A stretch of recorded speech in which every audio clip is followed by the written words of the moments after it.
Sejam todas e todos muito bem-vindos mais uma vez ao canal Professor Polímeros para Jovens Cientistas. E depois de uma conversa onde a gente falou sobre inovação, startup, como montar uma empresa, eu estou aqui fora do ambiente do Professor Polímeros. Vocês repararam que o lugar é ilustre, mas é ilustre porque a minha convidada ela é ilustre.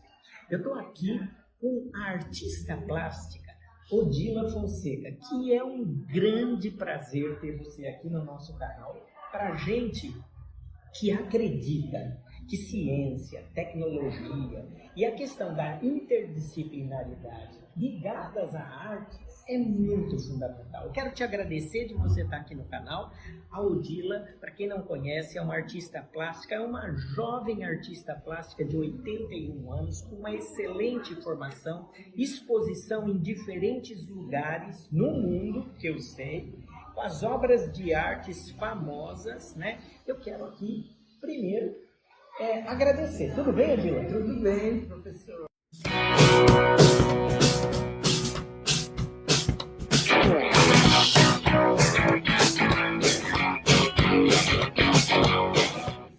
Como está?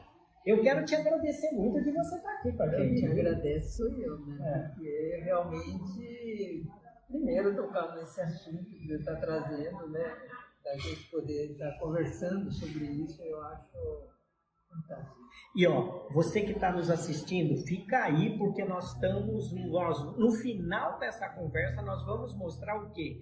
Nós vamos mostrar um quadro, né? É uma obra de arte, na verdade, né? Que a Odila Fonseca ela preparou para a gente, né?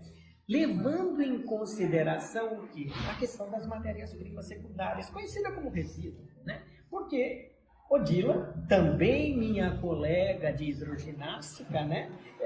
Um dia eu fiz uma provocação para ela em relação a essa questão das matérias-primas secundárias e a Odila nos brindou com uma obra de arte maravilhosa. Odila, eu queria saber uma coisa, como é que começou toda essa história? Onde você nasceu? Eu nasci em São Paulo. São Paulo, uma paulistana. Em 1941. 41. Odila, e você lembra quando você era criança? Lembro, lembro bastante. Do tempo que eu nasci, eu diria que a natureza era outra, né? Ah, é? Era. Se trazia leite em casa. É verdade. Com burrinho, com litro, ou tinha um leiteiro que deixava. Era outra. E tinha a cardineta que era para pagar no fim do mês, porque você pegava o padeiro deixava o pão e o leite, né? Que era muito. E na verdade o que a gente está falando é de que os frascos do leite eles eram reciclados, porque você que entregava também, né? Isso, exatamente. Oh, meu gosh, meu Deus. E é interessante isso, porque eram eles, se não tinha esse sistema de higienização, por exemplo, o que assusta, que de repente você passa a comprar saquinho plástico de leite, que era uma coisa que você apanhava. Bom, mas de qualquer forma, hoje a gente está cheio de micro-organismos aí, que eu acho que é importante a gente ter esse sistema, né? Eu acho que isso é importante. Agora, você era uma criança levada? Era? O que você fazia muita coisa errada? Eu não sei o que vocês chamam de errado, eu fazia. Essa pergunta... É difícil. Aqui no canal a gente sempre provoca mesmo. E qualquer pesquisador, qualquer artista que vem aqui, a gente sempre provoca mesmo. Não, tinha uma que eu lembro, assim, indo pro colégio, onde eu morava, era periferia em São Paulo, né? Sim. E eu estavam abrindo um colégio estadual chamado Fernão, como é que chama? É de um Bandeirantes lá. Sim.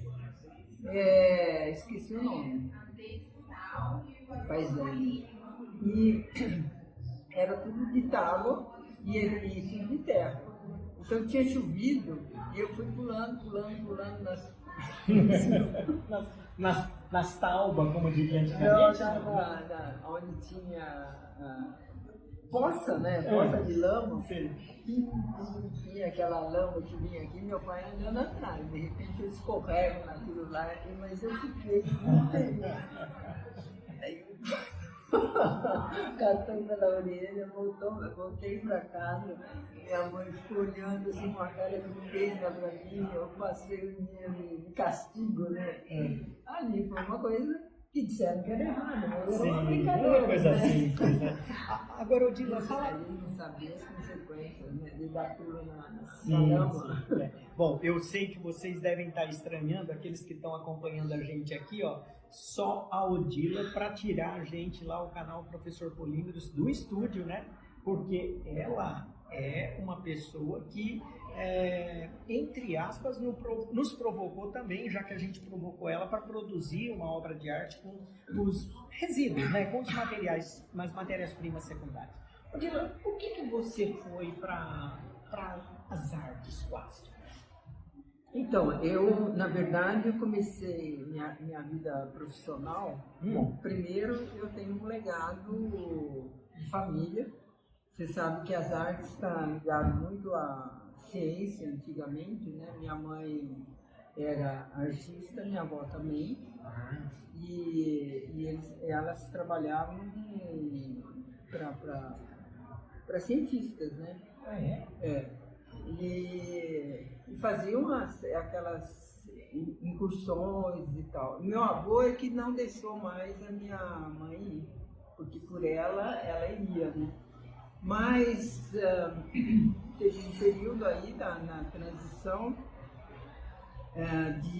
da era agrária para industrial, e quando aconteceu isso, meu avô, enfim, a minha família teve que deixar o lugar de estado deles, né? Então a minha avó intensificou o trabalho dela no Instituto Biológico, minha mãe foi para o serviço de malária e meu pai na época era o diretor do serviço de malária. Não conheciam, mas a ciência precisava do artista para desenhar, porque não tinha fotógrafo. Não tinha fotógrafo, então a sua mãe desenhava tudo. Todas as observações dos cientistas, então faziam os registros, é isso? Tudo. Que fantástico, gente. E com microscópio, assim, você tinha que copiar exatamente tudo. Então, ou seja, aquilo que a gente fala de estrutura cristalina, quando a gente fala de materiais plásticos, né? Estrutura cristalina, estrutura amorfa, olha, a avó dela fazia o desenho do que via no microscópio, fantástico. Odila, e você foi crescendo neste meio, é isso? Eu cresci, mas eu fui, na medida que eu fui sendo provocada a pensar minha profissão, meu pai era médico ele chamava medicina tropical, hoje é um infectologista, né? Certo. Mas ele começou a trabalhar na Organização Pan-Americana de Saúde, foi morar na Colômbia, nós fomos juntos, depois ele foi para o México, e a gente ficou andando na América Latina, então eu tenho esse contato de adolescente com todas as... Porque a América Latina é arte pura, né? Sim. Indígenas, uma coisa louca de exploração de ouro, esmeralda. Então você vai num museu na Colômbia, é uma coisa do outro mundo, né? E eu posso aqui falar para cada um de vocês que estão nos assistindo, olha, essa mulher aqui é um poço de cultura.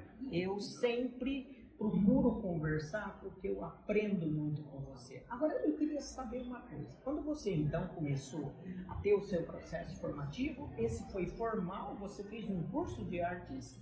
Ou você foi aprendendo? O meu basal mesmo foi cuidados. Eu fui fazer enfermagem. Certo. E comecei a trabalhar em hospital. E tem a ver com o que a minha mãe fazia também, né? Sim. Ela acabou indo trabalhar na dispensar tuberculose. A tuberculose era uma coisa que estava bem, ainda tem, mas era muito, matava mesmo. Muito, né? muito. É. E ela trabalhava lá. Então, o que aconteceu foi que eu tive esse contato, e meu pai sendo médico, tudo em volta, né? Era a questão da medicina. Da medicina, da saúde, a preocupação com, né, com o É, trabalho e de a- ajudar as pessoas, né? E o dele era, acho que o tripé dele, digamos assim, era, além da medicina, era Louis Pasteur, Oswaldo Cruz, e toda essa, hoje que a gente chama de saúde pública, né? Esse cuidado que tinha. Então, o médico tinha outro tipo de função. E tanto é que a palavra que se usava era combate. Você combatia as epidemias, você combatia, enfim, todas aquelas, desde verminose, né, tudo isso. E só para você ver na área pública, aqui em Valinhos tinha uma farmácia, uma fazenda chamada Fontoura, e tinha um laboratório Fontoura, era o dono do laboratório. O que eles mais produziam era de verme. Sim. Biotônico Fontoura. Biotônico Fontoura. Vocês perceberam que o professor Polímeros, que agora já tem um canal, né? Ainda não é um youtuber, mas eu procuro fazer divulgação científica, eu tenho um pouquinho de memória, né? Você viu que... Não, é isso aí mesmo. E aí, teve quando a gente mudou aqui para Campinas, o Fontoura deu para o meu pai uma caixa de lendas brasileiras, com todas as lendas e os desenhos. E aí, quando a gente mudou para Valinhos, que era a periferia de Campinas, né? Quando ele começou a construir uma casa lá, no meio dos sítios, né, dos matos lá, e a minha mãe tirou uma lenda chamada Pai Querer. Vai querer. Olha que interessante. Você vê, isso é uma coisa eu acho interessante, porque desde do que Newton, sei lá de quando, que se fala do paraíso perdido, né? E o Pai Querer, para a nação indígena, significa paraíso, né? No Paraná tem aqueles lugares do Rio das Velhas, lá, que é o Pai Querer. E aí a minha mãe fez daquela região, tudo que estava na lenda, eles foram fazendo. Então, o lago, fizeram um lago onde onça ia beber água, não tinha onça, mas tinha metáfora. Tinha nascente de água, tinha bambu, fomos fazendo, tinha muito filho lá na região também, né? E eram todos poços cavados mesmo, né? E se achava com aquela forquilha, né? Era uma pessoa, eu conheço um velhinho que faz isso hoje. Não existe que vibrava, mais. Né? Que vibrava. E ele sabia a hora que dá, meu pai não acreditava. Né? Bom, a gente que trabalha aqui muito com material, é lógico que eu vou perguntar para a artista plástica aqui depois as composições dos materiais, mas quando a gente fala dessa forquilha, que quando encontrava água começava, eu não sei aqui explicar o fenômeno, e lógico que eu não vou colocar, né, a Odila Fonseca nessa saia justa, mas uma coisa que eu queria te perguntar, desculpa, então, de alguma forma ali, energia, né? Agora, de alguma forma, vocês, naquele ambiente, você cresceu num ambiente onde o processo criativo foi estabelecendo. Foi inspirado nessa lenda dos indígenas. Sim. Que é um pouco do paraíso. Pelo visto, ela viveu no paraíso, né? E eu estou aqui conversando com ela. Começava mesmo assim, começava não, terminava assim, o paraíso, quem sabe vivido ou quem sabe perdido. Puxa vida, hein? Bom, eu quero saber Eu quero saber uma coisa. Eu sei que você trabalha com a elaboração de diferentes tipos de obras de artes, né? E você trabalha com muitos materiais, né, ao mesmo tempo, né? Eu quando que eu comecei a trabalhar na área de saúde, eu me identificava muito com a questão da educação e saúde. E aí, aqui já em Campinas, eu fazer cinema para poder criar uma linguagem onde eu pudesse contar, né, ou expor.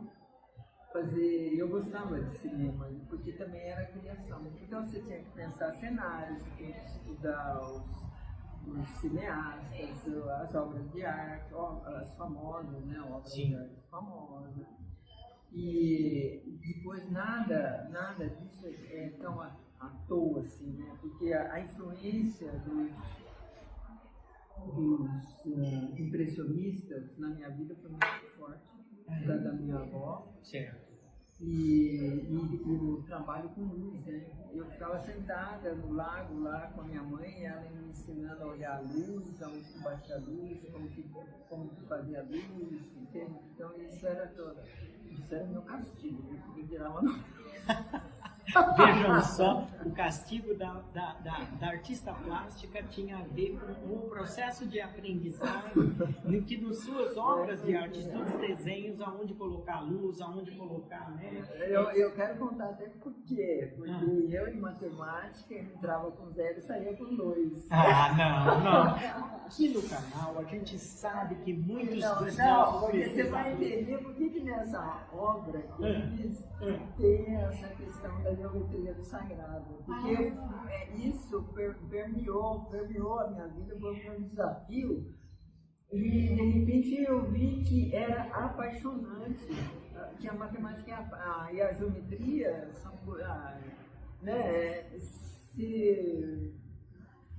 você lê Euclides, você lê Einstein, você lê essas biografias, você vê que o pensamento, a filosofia não tinha estudo sobre filosofia, né? A área do pensamento é a filosofia.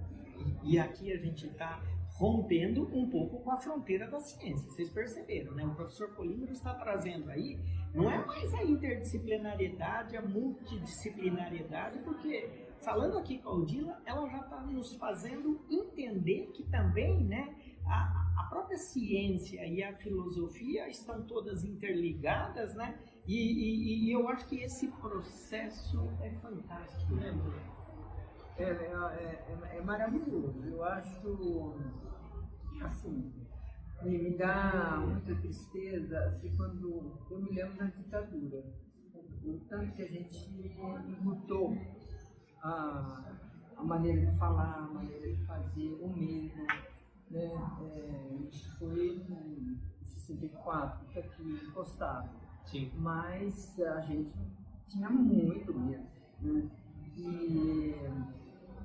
Então, toda a área do pensamento, ela foi cerceada mesmo, né?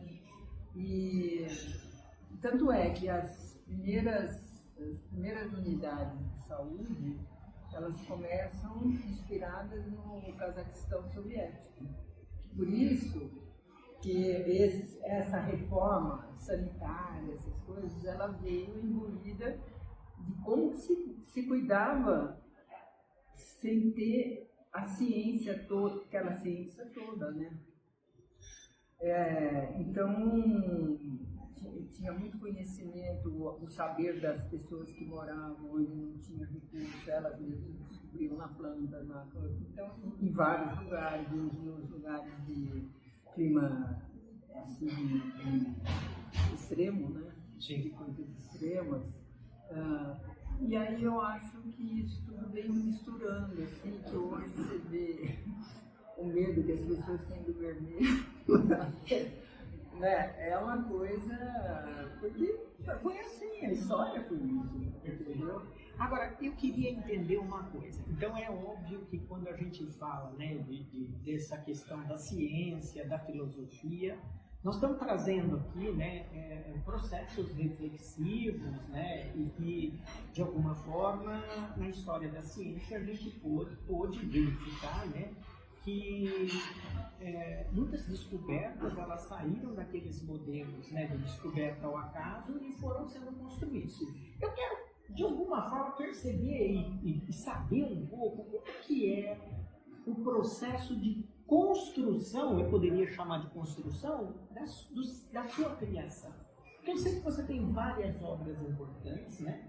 E como que você começa a elaborar uma nova obra de arte?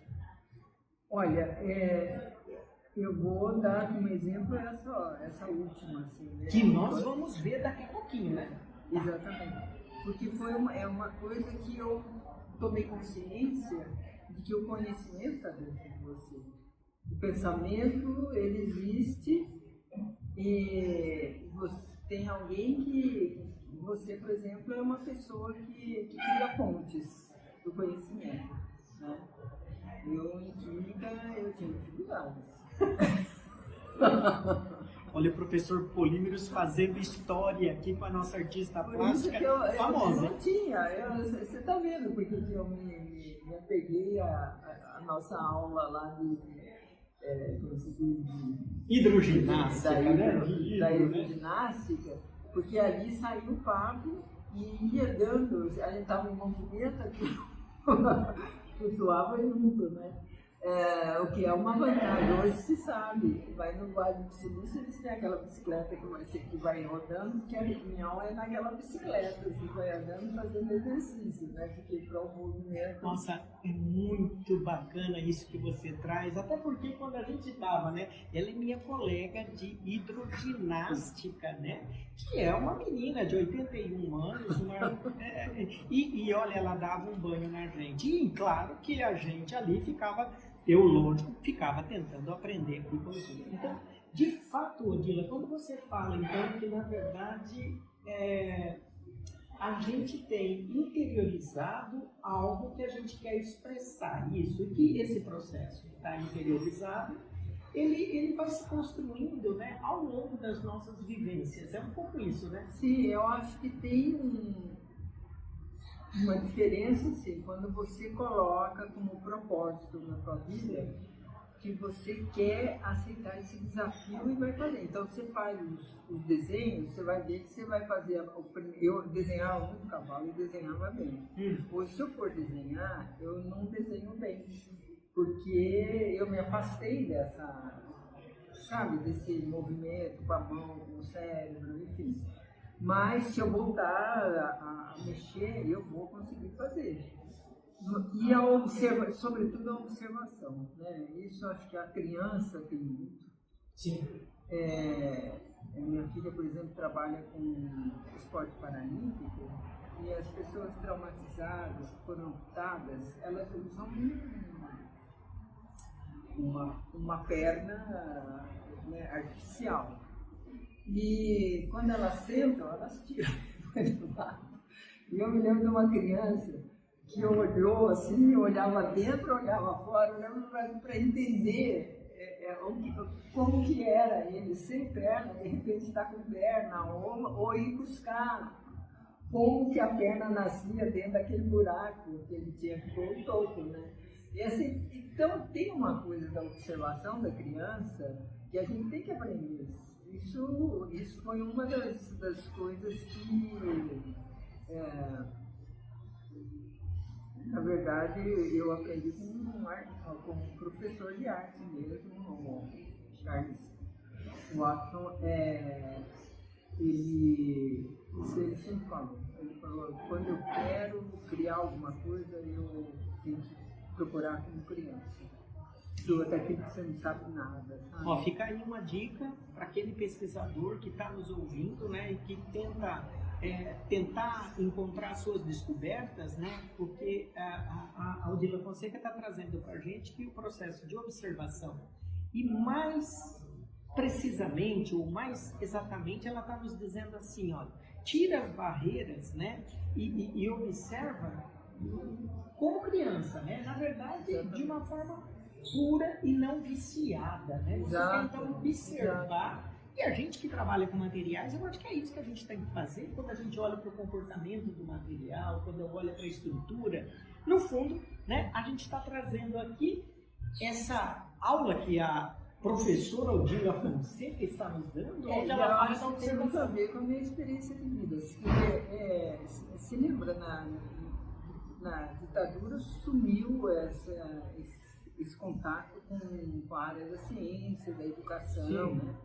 E teve uma época que começaram a lançar nos jornaleiros aqueles fascículos da ciência, você lembra? Sim. Tinha de física, tinha de química, vinha um laboratório pequenininho. Opa, eu tive. Você teve? Eu tive. E aí, despertou e inspirou muitas crianças. Então, e aí eu comprava aquilo, mas eu sabia que eu ia aproveitar. Mas eu queria ler, eu queria tempo para ler. E eu tinha 3 filhos, não dava, eu não estava dando para fazer isso. Mas eu ia fazer na coleção inteira e fiz, como é que chamava aquele conhecimento? Tinha uma delas que saía com muita desenho, muita figura, né?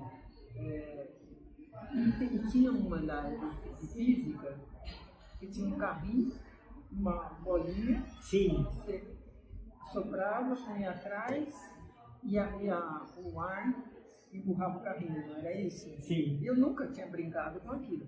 E eu me lembro do meu filho, eu vi ele passar horas com aquele carrinho e aquela bolinha. Horas. Olha, o que você está trazendo? Sabe o que ele é hoje? Ele é físico. Físico, tá vendo aí? Fica aí ligado e tentando entender um pouquinho o que a Odila Fonseca está nos trazendo. Odila, agora, você já falou do seu processo criativo, agora quando você vai executar uma obra, hoje você já trabalhou com plástico, né, os materiais poliméricos, você já trabalhou com materiais cerâmicos, com metais.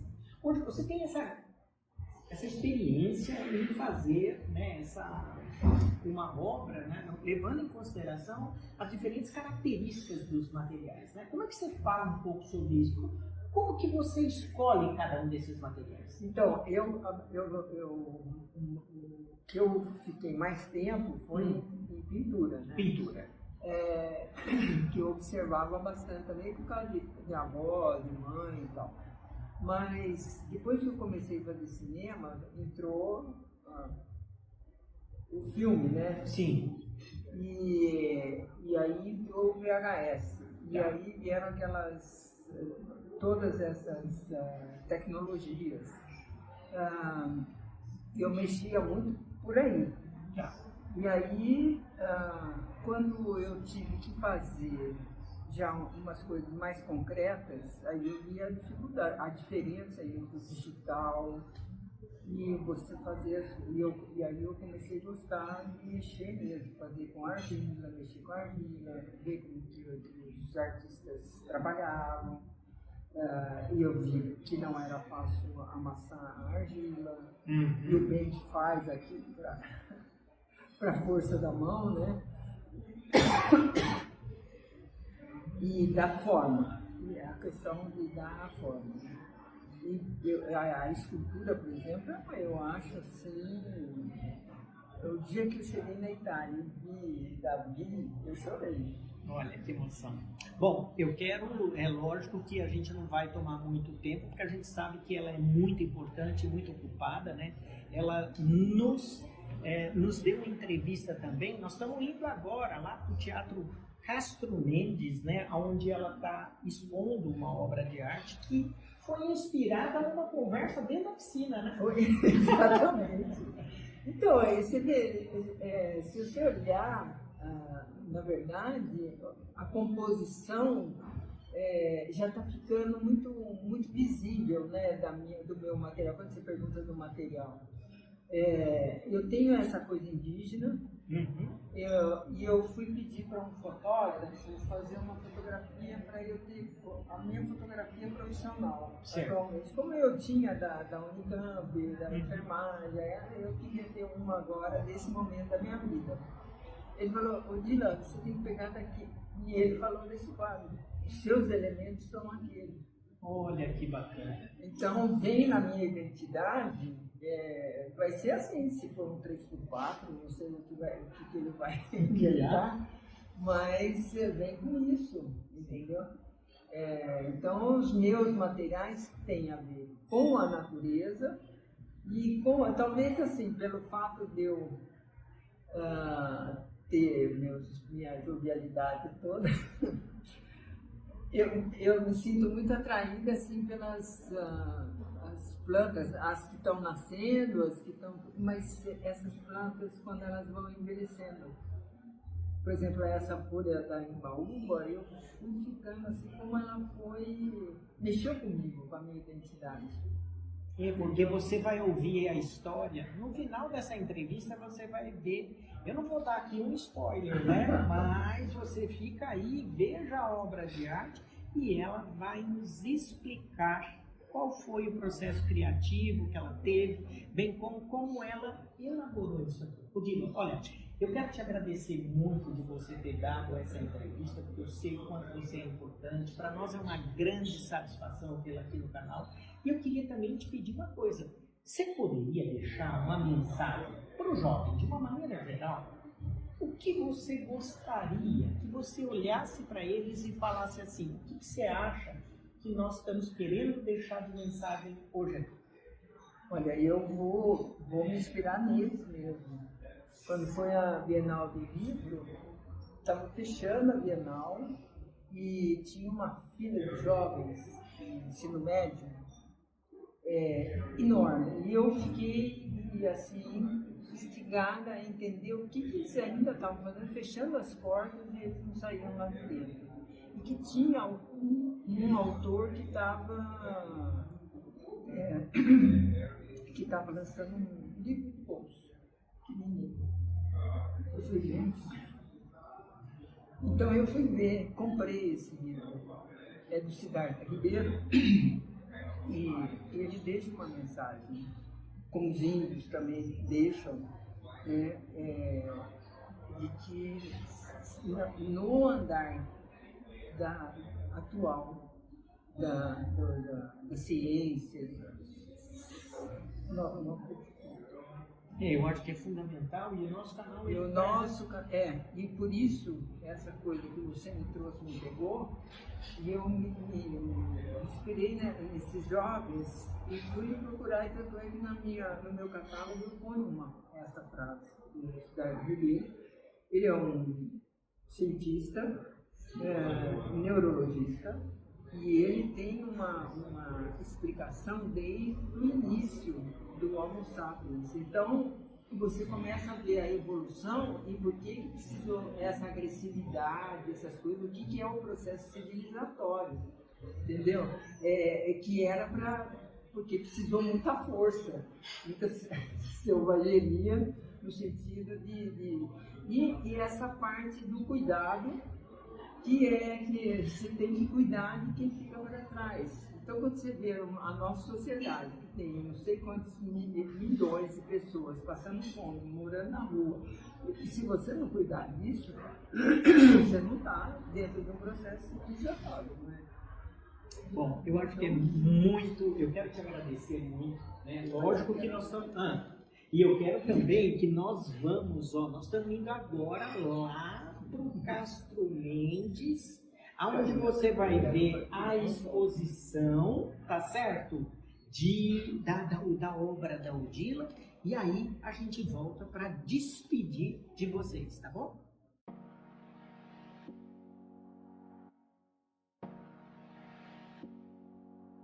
Então, nós estamos aqui na exposição e agora, depois que a gente conversou um pouco com a artista plástica Odila Fonseca, nós vamos pedir para ela finalmente explicar essa obra que é tão inspiradora e claro que foi fruto de uma conversa que a gente teve, né, Odila? Foi isso mesmo.